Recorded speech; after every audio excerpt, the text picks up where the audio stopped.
আজ অত্যন্ত শুভ একটি দিন, অর্থাৎ আজ পরমা একাদশী, যা 3 বছর পর পর আসে, যাকে আমরা পুরুষোত্তম মাস বা মল মাস বলি। দেখতে দেখতে পুরুষোত্তম মাস কিন্তু একদম শেষের দিকে।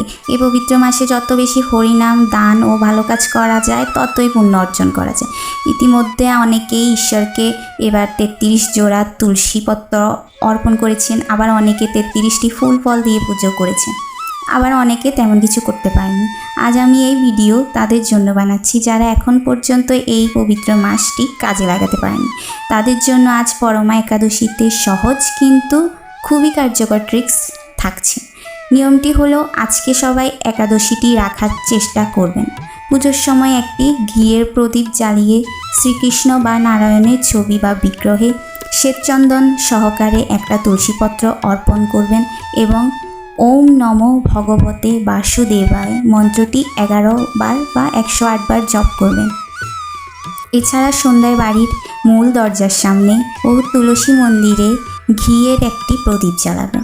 তোমরা জানো এটি শ্রীকৃষ্ণের একটি মহামন্ত্র, তাই এই ছোট্ট কাজটি আজ একাদশীর দিন থেকে পুরুষোত্তম মাসের শেষ দিন পর্যন্ত অবশ্যই করবে, কারণ এই ছোট্ট উপায়টি জীবনে অবিশ্বাস্য বদল এনে দিতে পারে।